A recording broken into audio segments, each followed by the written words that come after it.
The Kwisatz Haderach stands as one of the most profound and enigmatic concepts in Frank Herbert's Dune universe. A figure of immense power, both feared and worshipped, the Kwisatz Haderach represents the culmination of generations of genetic manipulation, mystical prophecy, and philosophical reflection on the limits of human potential. But is the Kwisatz Haderach truly a foretold messianic savior, or a myth constructed and manipulated to serve political ends? Throughout the Dune saga, this concept intertwines with themes of control, destiny, and the manipulation of faith. The Kwisatz Haderach is described as a being capable of bridging past and future, accessing the full spectrum of human memory across both male and female lineages. Yet the ambiguity surrounding Paul Atreides' rise as this prophesied figure raises fundamental questions. Was Paul truly the fulfillment of the prophecy, or merely the product of generations of selective breeding and cultural engineering? To unravel this question, we must first explore the historical and philosophical origins of the Kwisatz Haderach, tracing its symbolic roots and the Bene Gesserit's calculated efforts to bring this being into existence. The answer lies not only in Paul's abilities, but in the centuries-long manipulation of myths and genetic destiny, leading to his birth. The term Kwisatz Haderach is derived from ancient mystical and esoteric traditions, blending themes of prophetic figures and transcendent awareness. Linguistically, it echoes Hebrew and mystical Kabbalistic origins, roughly translating to the shortening of the way, suggesting an entity capable of transcending normal barriers of consciousness and time. The late great scholar John Hamer explains the nature of the Great Order as relating to the Great Order, claiming that the legendary spiritual founder of the Great Order, the great-great-grandson, claims to be the Great Rabbi, calling these early encounters with the Great Order fables his originals, and roughly translating to the shortening of the way, genius. Philosophically, the Kwisatz Haderach embodies the quest for ultimate perception, a mind unrestricted by linear time, capable of seeing all possible futures and the consequences of all choices. This idea mirrors real-world mystical concepts such as the seer or the enlightened one, individuals who claim to perceive reality beyond ordinary sensory limitations. However, within the narrative of Dune, the Kwisatz Haderach is not purely a mystical figure, but a deliberate construct of the Bene Gesserit order. This ancient sisterhood, dedicated to control and the preservation of human potential, devised the legend as part of a long-term breeding program aimed at producing a human being capable of absolute prescience. Their goal was both philosophical and pragmatic, a being who could guide humanity safely through the perils of an uncertain future. The Bene Gesserit's belief in this figure was not merely mystical but tied to their obsession with genetic memory. They believed that a true Kwisatz Haderach could access not only the female genetic memories unlocked by Reverend Mothers, but also the long-sealed male ancestral consciousness, creating a complete and omniscient mind. Yet the prophecy itself was never truly spiritual in origin. It was designed as a mechanism of control, seeded through myths spread across the galaxy by the Missionaria Protectiva. This organization was tasked with planting manipulated legends in primitive cultures, preparing them for the arrival of a messianic figure who could be wielded as a political tool. The Fremen belief in the Lisan al-Gaib and the Mahdi were direct results of this cultural engineering, laying the groundwork for the acceptance of Paul Atreides. However, despite the careful manipulation, the Bene Gesserit never intended for the Kwisatz Haderach to manifest in Paul's generation. Lady Jessica's decision to bear a son instead of a daughter accelerated the prophecy's fulfillment beyond the sisterhood's control. This premature emergence not only shattered their plans, but also raised the question, was the Kwisatz Haderach truly a predestined reality, or had Paul simply become a self-fulfilling figure due to the weight of myth and belief? The historical and philosophical foundations of the Kwisatz Haderach reveal both profound spiritual aspirations and calculated manipulation. Yet the reality of Paul's rise blurs the line between myth and control, leaving us to question whether destiny was truly at play, or whether the sisterhood had created a monster beyond their understanding. The emergence of the Kwisatz Haderach was no accident, but the product of a millennia-long genetic experiment meticulously orchestrated by the Bene Gesserit. Their breeding program was designed to refine bloodlines across generations, carefully selecting partners from noble houses to amplify desirable traits such as intelligence, physical prowess, and latent prescient abilities. It was what ensured survival through centuries of war, as well as punishment for treason. The Bene Gesserit grew up to walk onto the rumpus of the galaxy and produce Riparians. This experiment was rooted in the Sisterhood's belief that ultimate human potential could be unlocked not through technological enhancement but through genetic refinement. They sought a being who could transcend the limitations of normal consciousness, capable of accessing both male and female ancestral memories and perceiving the full tapestry of human experience across time. Key to this program was the careful control of bloodlines. The Bene Gesserit charted centuries of genealogical data. Lady Jessica's union with Duke Leto Atreides was itself a calculated step, part of a carefully crafted plan to produce a daughter who would unite the Atreides and Harkonnen bloodlines, leading to the eventual birth of the Kwisatz Haderach. However, Jessica's defiance of these orders disrupted the program in a profound way. By giving birth to a son, Paul Atreides, she inadvertently accelerated the Sisterhood's timeline. The Bene Gesserit had not yet perfected the genetic conditions necessary for the Kwisatz Haderach, and Paul's birth presented an uncontrolled variable in their centuries-long design. This disruption also highlighted the flaws of deterministic control over human evolution.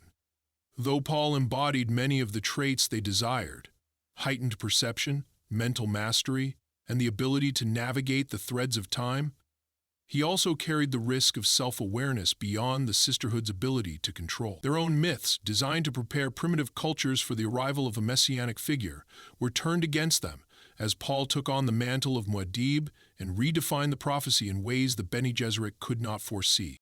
Paul Atreides' transformation into the Kwisatz Haderach is a pivotal moment in the Dune saga. Yet his fulfillment of the prophecy is layered with complexity and contradiction. His birth was never meant to happen in his generation, making his rise to power not a perfect realization of the Sisterhood's vision, but a deviation from their carefully laid plans. Paul's awakening occurs in stages. His exposure to the spice melange on Arrakis expands his latent prescient abilities, granting him fragmented visions of possible futures. However, it is his ordeal with the water of life that truly cements his transformation. Surviving this toxic substance, which only a true Kwisatz Haderach could metabolize, grants him access to the full spectrum of prescient vision and ancestral memory, fulfilling the theoretical requirements of the prophecy. Yet even as Paul attains these abilities, his realization as the Kwisatz Haderach comes with profound consequences. His power over prescience does not offer him freedom, but rather traps him in the deterministic pathways of future events. The more he attempts to control destiny, the more he becomes a prisoner of his own visions. Moreover, Paul's acceptance by the Fremen as the Lisan al-Gaib is not entirely due to his powers, but rather the result of centuries of cultural seeding. The myths planted by the Missionaria Protectiva were designed to prepare the Fremen for a savior figure, making it difficult to distinguish whether Paul fulfilled a genuine spiritual destiny or simply capitalized on myths engineered for control. Paul's rise as the Kwisatz Haderach also raises ethical questions. Was he truly the prophesied savior, or was he shaped by the expectations and manipulations around him? His eventual realization that he cannot prevent the bloody jihad launched in his name adds to the ambiguity. Rather than a liberator, he becomes a figure of galactic chaos and devastation, further complicating the idea of whether the Kwisatz Haderach was ever meant to be a positive force. Ultimately, Paul's fulfillment of the prophecy reveals the tension between control and chaos. The Bene Gesserit sought to create a perfect being capable of shaping history, but their genetic engineering and mythic manipulation resulted not in clarity, but in a destabilizing force they could no longer direct. Both versions sensed the threat from the past and sought to forge new paths forward. A perfect prophecy resulted in desolation. The abilities associated with the Kwisatz Haderach transcend normal human perception and comprehension, making this figure a singular anomaly within the Dune universe. Paul Atreides, as the first successful manifestation of this being, demonstrated extraordinary powers that extended beyond both the physical and metaphysical realms. Central to these powers is the gift of prescience. Paul's ability to perceive multiple timelines simultaneously grants him near omniscient awareness of possible futures. This prescient vision allows him to anticipate the consequences of actions before they occur, shaping his decisions and strategies with unparalleled foresight. However, it also comes with a significant cost: the burden of overwhelming certainty. The more he relies on his prescience, the less he feels capable of altering the course of destiny, trapping him within the very pathways he foresees. Another defining trait of the Kwisatz Haderach is the capacity to access both male and female genetic memories. This ability breaks the boundary that traditionally separates the Reverend Mothers of the Bene Gesserit, who can access only female ancestral knowledge, from the male lineage of human memory. Paul, uniquely, bridges this divide, holding the entire collective memory of his ancestors, both maternal and paternal. Yet this power of ancestral awareness is a double-edged sword. While it grants profound wisdom and insight into the patterns of human behavior and historical cycles, it also exposes Paul to the psychological fragmentation that comes from bearing countless identities and voices within his mind. His eventual descent into a messianic figure consumed by the weight of destiny reflects how absolute perception can lead to existential paralysis. The physical and psychological enhancements of the Kwisatz Haderach are further amplified by his connection to the spice melange. The constant consumption of spice heightens Paul's senses, extending his lifespan and deepening his prescient abilities. However, this dependence also symbolizes his entrapment within the cycle of control and addiction, mirroring the galaxy's dependence on spice for survival and expansion. Despite these immense powers, Paul's limitations reveal the inherent flaws in the concept of an all-knowing being. His visions, though expansive, are not entirely free of bias or gaps. They depend on the possibilities available in the moment, and he is still susceptible to emotional conflicts and personal attachments, which cloud his judgment at critical moments.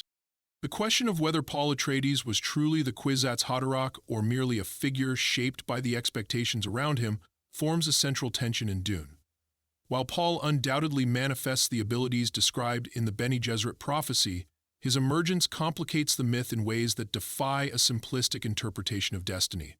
Instead, the discussion leads to wider human questions relating to constructing the identity of the chosen ones and what it means to become a father.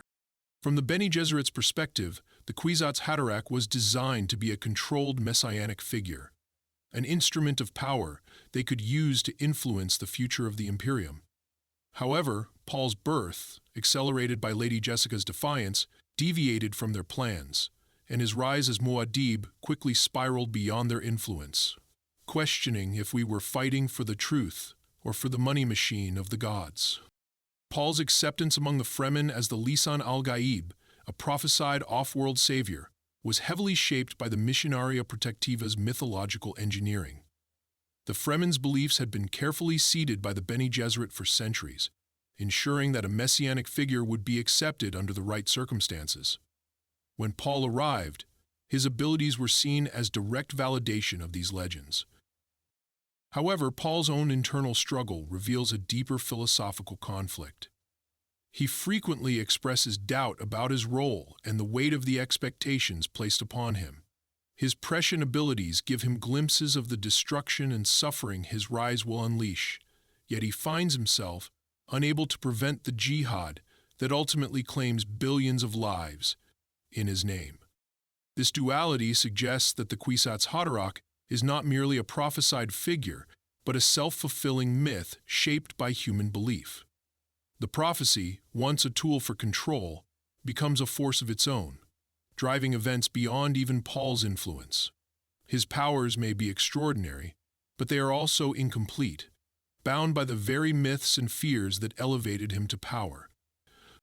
Ultimately, Paul's story reveals the fragility of prophecy and the dangers of deterministic thinking. Whether he was truly the prophesied figure or a tragic pawn of the myths surrounding him, his journey exposes the limits of both absolute power and the belief in a single destined savior. The creation of the Kwisatz Haderach was not merely an attempt to produce a perfect being. It was an experiment in control, one that spiraled far beyond the Bene Gesserit's ability to contain. The emergence of Paul Atreides as the Kwisatz Haderach led to profound consequences, reshaping the political, spiritual, and philosophical landscape of the Dune universe. The most immediate and devastating consequence was the unleashing of the jihad in Paul's name. What began as a liberation of Arrakis and the overthrow of House Harkonnen quickly escalated into a galaxy-wide holy war. The Fremen, fueled by their deep-seated faith in Paul as the Mahdi, waged a campaign of conquest and spiritual dominance, leaving entire worlds devastated. This jihad was not simply the result of Paul's personal ambitions, but a consequence of the mythos that had been carefully cultivated around him. The Bene Gesserit's seeding of prophecies through the Missionaria Protectiva backfired spectacularly. Paul's rise transformed these fabricated myths into self-fulfilling prophecies, as faith and belief became unstoppable forces, no longer subject to rational manipulation. On a personal level, Paul himself became imprisoned by the role he had been forced to inhabit. His prescient abilities, while extraordinary, trapped him within the narrow pathways of destiny.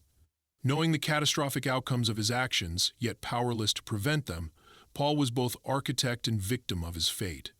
His prescience revealed not empowerment but paralysis, where every decision led only to suffering on an unimaginable scale.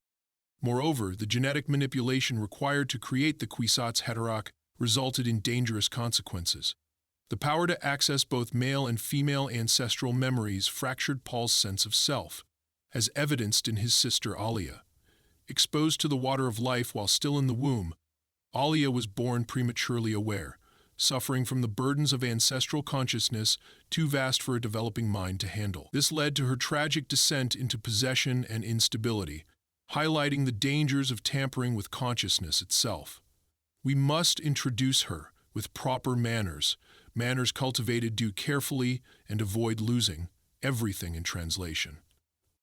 Ultimately, the Bene Gesserit's quest to produce a controlled superbeing created a force they could neither predict nor control. Paul's ascension and the resulting chaos serve as a cautionary tale of how the pursuit of ultimate power often results in unintended, catastrophic consequences.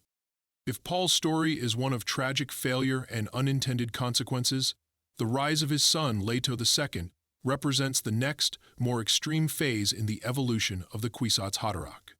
Leto II did not merely inherit the title, he transcended it, becoming a figure of absolute control, willing to sacrifice his humanity for what he perceived as the ultimate good of humanity.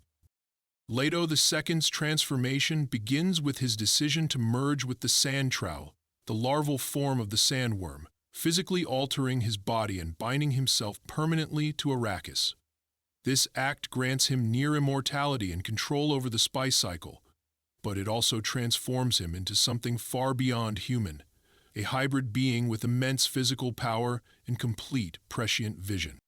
Unlike Paul, who resisted the full implications of his prescient abilities, Leto fully embraced his role as a tyrant. His prescience allowed him to see the entirety of humanity's future, and he chose to impose the Golden Path, a centuries-long period of oppression, stagnation, and scarcity, designed to force humanity into a state where it could evolve beyond reliance on a single resource, the spice melange. The Golden Path was Leto's response to the destructive cycles he had witnessed in his father's reign. By enforcing his rule through fear and absolute control, he aimed to prevent the galaxy from falling into further cycles of religious fanaticism and dependency. His reign, though brutal, was ultimately an attempt to safeguard the species from extinction by forcing it onto a path of self-sufficiency. Alternatively, this represented the path of least resistance, from extinction, by forcing it onto a path of self-sufficiency.